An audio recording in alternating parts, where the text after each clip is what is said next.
Olá, seja bem-vindo ao nosso canal de estudos sobre temáticas bíblicas.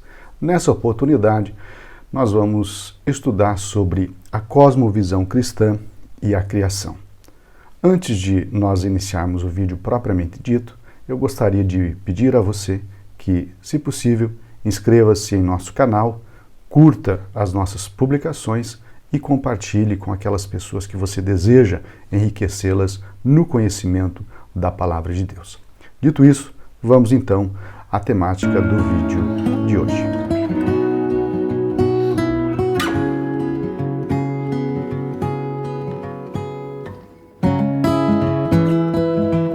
Grandes temas da cosmovisão cristã se trata da criação.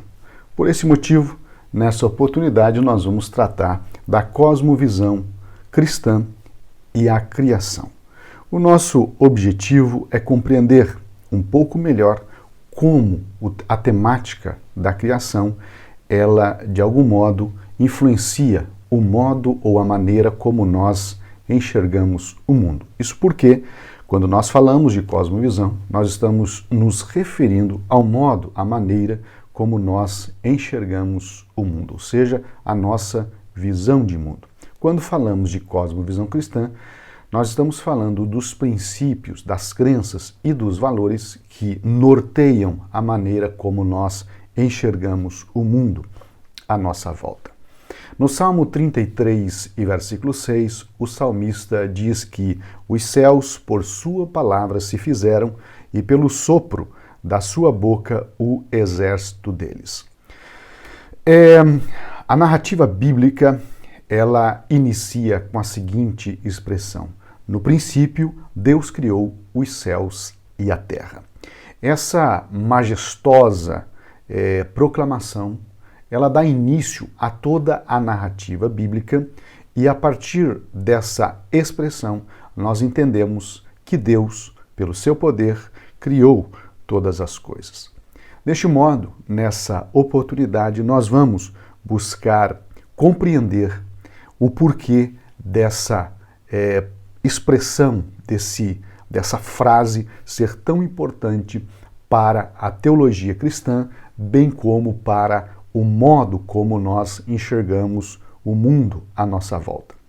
De antemão, eu gostaria de pontuar que não é possível, evidentemente, nós estudarmos de maneira exaustiva a temática da criação ou até mesmo a cosmovisão cristã e a criação, até porque essa é uma temática extremamente abrangente.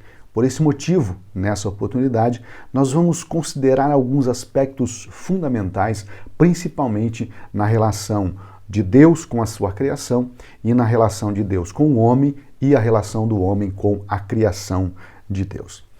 Primeiro ponto que nós entendemos a partir da cosmovisão cristã é que Deus é o Criador. Quando nós falamos que Deus é o Criador, nós estamos partindo do princípio de que tudo aquilo que nós conhecemos, o universo que nós conhecemos, é resultado da criação direta de Deus. Ou seja, Deus pensou, Deus concebeu, Deus projetou e Deus criou todas as coisas que existem no universo. O primeiro ponto a ser compreendido em relação a Deus como Criador de todas as coisas é o fato de que Deus se revela na sua criação. Observe que no Salmo 19 e versículo de número 1, o salmista diz: os céus proclamam a glória de Deus e o firmamento anuncia as obras das suas mãos. Nós, como cristãos, nós devemos estudar, compreender e nos aprofundar no conhecimento da doutrina da criação, não apenas com a finalidade de nós refutarmos outras teorias, mas quando nós nos aprofundamos no tema do conhecimento da criação de Deus, nós conhecemos melhor a Deus e não apenas o conhecemos, mas nós nos aproximamos dele e compreendemos o nosso lugar na criação dele. Então, o nosso estudo sobre a criação de Deus, ele deve ir além de uma mera disputa, seja ela acadêmica, intelectual, porque isso naturalmente vai acontecer. Mas o estudo sobre a criação de Deus e Deus como Criador, ele deve compreender que há um sublime propósito de Deus nesse empreendimento, na criação dele. E qual é o propósito dele? É auto-manifestar-se, auto-revelar-se por meio daquilo que ele criou. Então, quando nós estudamos sobre a criação, nós temos que entender que Deus se revela nela. As maneiras como Deus se revela ao homem se dá de duas maneiras. A primeira, a revelação natural ou geral, e nós temos também a revelação específica, que é aquela que nós encontramos narrada nas Escrituras, que é o modo como Deus se revelou, que é a revelação especial.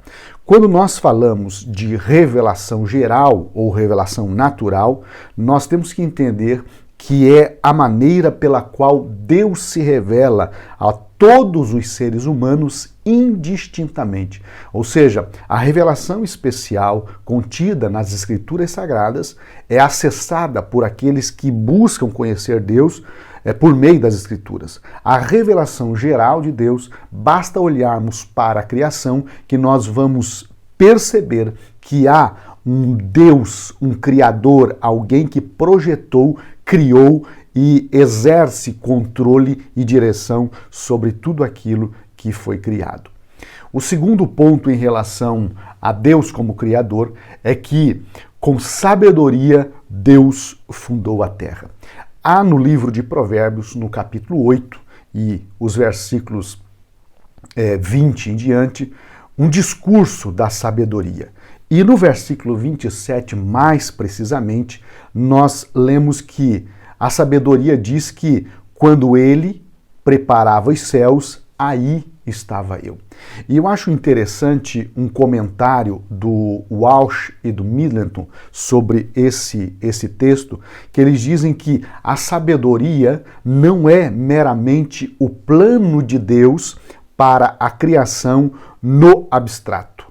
Ela é o modo sábio pelo qual ele verdadeiramente projetou e ordenou o mundo. A imagem é do Criador trabalhando como um artífice e estruturando a criação com habilidade, tirando as medidas do oceano, estabelecendo limites, marcando o horizonte, fixando os céus e as nuvens em seus lugares. Em tudo isso, a sabedoria é o artesão de Deus. Isso significa dizer que a ordem cósmica que nós contemplamos, ela não é fruto do acaso, ela não é fruto de uma grande explosão. Muito pelo contrário, a ordem cósmica que nós visualizamos, que nós vivenciamos, ela é fruto de um Deus que projetou todas as coisas, de um Deus que planejou cada centímetro daquilo que existe, de um Deus que planejou tudo, os limites do oceano, a distância da Terra em relação ao Sol e aos demais planetas, tudo isso foi criado, projetado por Deus com a sabedoria. Bem, um outro ponto importantíssimo em relação a Deus como Criador de todas as coisas é o fato de que a fidelidade de Deus, ela é vista na criação. Por quê? Nós precisamos partir do princípio que Deus criou todas as coisas, mas não se afastou delas. Se nós olharmos para uma área da filosofia ou uma teoria filosófica denominada de deísmo, o deísmo entende que Deus, assim como o relojoeiro cria um relógio, Deus criou o universo, o colocou em funcionamento, criou as leis para que esse universo funcionasse, criou as regras para que esse universo funcionasse e se ausentou dele e deixou então o universo seguir o seu próprio curso. Ou seja, o deísmo acredita na existência de uma mente criadora, de um Deus que criou todas as coisas, no entanto, defende a ideia de que esse Deus se afastou do universo e deixou o universo seguir o seu próprio curso. No entanto, a fidelidade de Deus contraria essa ideia deísta de que ele criou tudo e deixou que as coisas seguissem o seu curso natural. Então, para os deístas, Deus criou o mundo da mesma maneira como um relojoeiro cria um relógio. Todo o mecanismo necessário para o relógio funcionar de maneira autônoma está embutido nele, de modo que assim que o relógio fica pronto, o próprio relojoeiro, e observe essa palavra, é dispensável, ou seja, depois que Deus criou o universo, planejou o universo, criou as leis do universo, ele então deixa o universo seguir o seu curso e esse Deus criador, ele é dispensado, de certo modo, pelo universo que agora funciona sozinho. Então, uma ideia deísta de Deus vê Deus embutido, ou melhor, embutindo leis naturais na criação, de tal maneira que sua presença e poder não são mais necessários para que a criação continue existindo. Evidentemente que essa ideia deísta, ela contraria frontalmente o que as Escrituras nos ensinam, porque o próprio apóstolo Paulo, quando ele discursa lá em Atenas, no capítulo 17, versículo 28 do livro de Atos, ele vai dizer, pois nele, ou seja, em Deus, vivemos, nos movemos e existimos. Ou seja, Paulo está falando aqui, em outras palavras, que Deus está envolvido diretamente com a sua criação, muito embora alguns dos eventos que ocorram nela, algumas das catástrofes que nos assustam, possam de alguma maneira fugir da nossa compreensão. No entanto, isso não significa que Deus esteja ausente da sua criação sem agir sobre ela. Bem, o segundo ponto que eu gostaria de abordar com você é o fato de que a criação é muito boa. O mundo não é mau, o mundo é bom. O que infelizmente causa a maldade no mundo, e esse é um tema para um outro momento, as teorias acerca da origem do sofrimento, a origem do mal, infelizmente o que traz a maldade para o mundo é a pecaminosidade. Os atos humanos, os atos pecaminosos da humanidade acabam trazendo alguns tipos de mal. Existe, evidentemente, a diferença entre o mal moral e o mal natural, que são distintos, mas essa é uma temática para um outro momento, quando nós tratarmos especificamente do mal. O ponto aqui que eu gostaria de ressaltar é que a primeira coisa é que a criação é muito boa porque Deus é bom. Olha só, a criação, ela reflete a sabedoria e a majestade de Deus. Se a criação reflete a sabedoria e a majestade de Deus, logo a criação, ou seja, tudo aquilo que Deus criou, segue um propósito determinado na eternidade e é boa. No capítulo de número 1 de Gênesis, por exemplo, nós vamos encontrar pelo menos 5 vezes a expressão "e viu Deus que era bom". Em uma dessas expressões, nós vemos no versículo 31 do capítulo 1 de Gênesis, a Bíblia dizendo: "E viu Deus tudo quanto tinha feito, e eis que era muito bom". Nós encontramos então aqui um advérbio de intensidade, assinalando, que toda a criação que Deus havia feito, que Deus havia criado, não era apenas boa, mas era muito boa, ou seja, plenamente boa. E isso é maravilhoso porque quando nós olhamos para a criação, nós entendemos que ela reflete a bondade de Deus. As leis criadas para reger o universo refletem a organização, a sabedoria, a grandiosidade, a bondade de Deus e a sua misericórdia. Um outro ponto importante quando nós tratamos do fato de que a criação é muito boa é que a criação de Deus é ordenada. A criação de Deus, ela reflete aquilo que Deus é. Deus é ordem, Deus é coerência, Deus é tudo aquilo que há de bom. Observe que no primeiro capítulo de Gênesis, nós vamos contemplar que a intervenção divina na sua criação é que ele traz ordem para o caos. Ele traz à existência aquilo que ainda não existia pela sua palavra.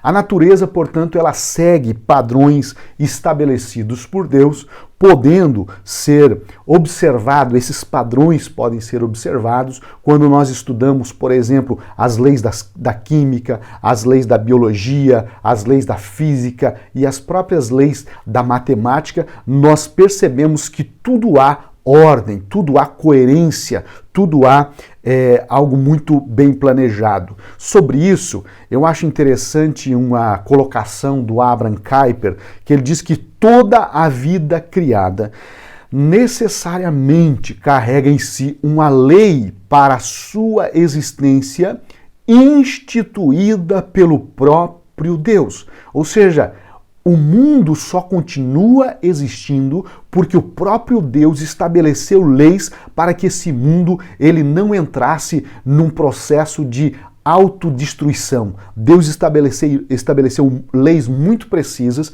para que o universo criado continuasse a existir. Então existem, por conseguinte, nas palavras do Abraham Kuyper, diretrizes de Deus para o nosso corpo, para o sangue que corre nas nossas artérias e veias e para os nossos pulmões, como os órgãos da respiração. E até mesmo existem diretrizes de Deus na lógica para regular nossos pensamentos, diretrizes de Deus para a nossa imaginação no âmbito da estética e, da mesma forma, também diretrizes estritas de Deus para toda a vida humana na esfera da moralidade.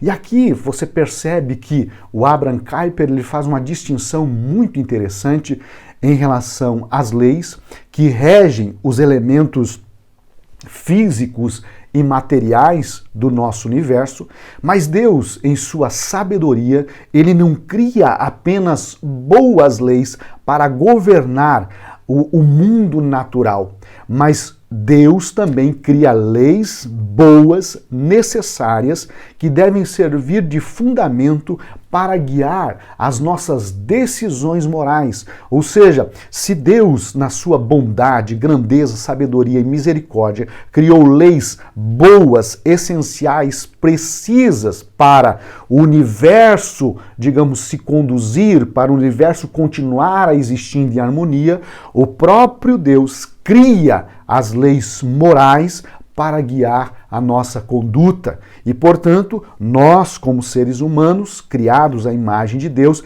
precisamos conhecer quais são essas diretrizes de Deus para a nossa conduta moral.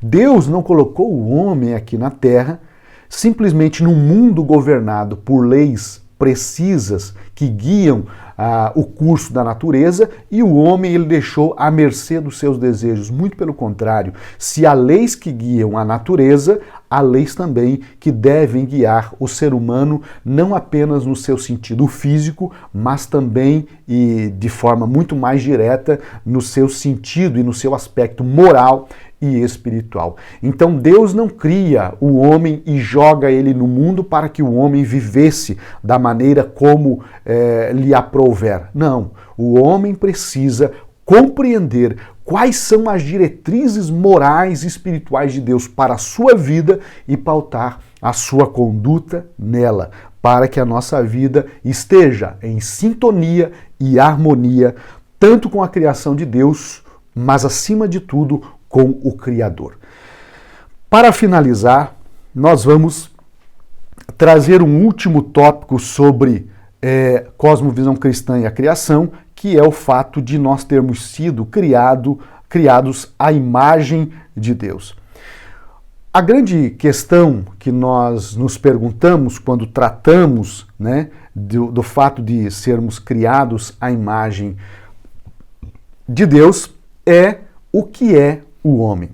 E a resposta para essa pergunta, ela pode ser dada a partir de diversos campos do conhecimento, porque os diferentes campos do conhecimento vão compreender o homem de uma maneira diferente. Por exemplo, o antropólogo, o sociólogo, o psicólogo, o filósofo, o historiador, o geógrafo, ele compreende a questão do homem de maneiras diferentes. No entanto, quando nós partimos de uma perspectiva bíblica, nós temos uma definição extraordinária do que vem a ser o homem. O homem não é apenas fruto do seu tempo, o homem não é apenas um amontoado de células, tecidos e por aí vai. Não, o homem é muito mais que isso de uma perspectiva bíblica.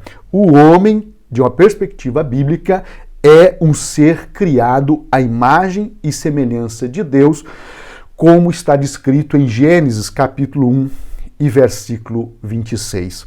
O conceito de imagem de Deus, que em latim imago Dei, ele é fundamental para nós entendermos a relação Deus-homem a partir do ponto de vista teológico. E eu gosto de uma colocação de um teólogo chamado Habeck, que ele considera que a imagem de Deus consiste no fato de Deus ter soprado no homem o seu espírito, o sopro da vida, ou seja, a imagem de Deus no homem consiste na sua natureza interior, espiritual, correspondente a natureza de Deus, pois Deus é Espírito. Isso aqui é algo muito extraordinário, porque a única coisa que Deus criou, que reflete de maneira direta a sua imagem, num sentido mais profundo, é o ser humano. Todas as demais coisas refletem a bondade, a intenção, a intencionalidade de Deus para aquilo ali, reflete a grandeza de Deus, o caráter de Deus, enfim. Mas a Bíblia é muito específica em dizer que o homem foi criado à imagem e semelhança de Deus. E a imagem de Deus não é, pois, uma qualidade externa de semelhança física, mas é uma qualidade interna, é espiritual. E essa qualidade faz uma conexão especial para com Deus e o transforma na coroa da criação. Uma cosmovisão naturalista, por exemplo, nega esse aspecto da nossa humanidade, né?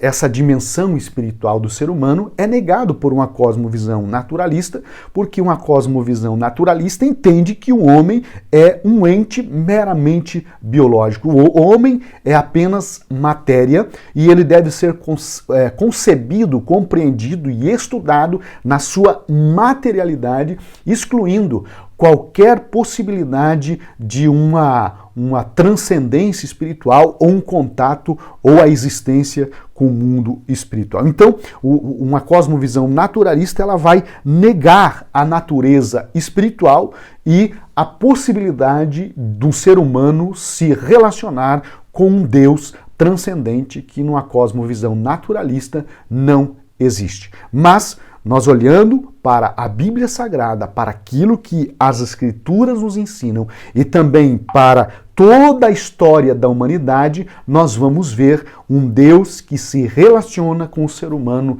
de maneira direta e intencional. E aqui eu gostaria de destacar um ponto importante em relação à criação de Deus, é o fato de que Deus nos colocou para dominar sobre a sua criação. Nós exercemos domínio sobre a criação. E isso é um mandado de Deus. Deus disse para que o homem sujeitasse a sua criação e dominasse sobre ela. E essa ordem de Deus para que o homem sujeite e domine a criação não é uma permissão de Deus para que o homem, destrua a sua criação ou desfrute dela de maneira tirânica, como um tirano, como um déspota, como alguém que só tira o que a criação oferece sem cuidar dela.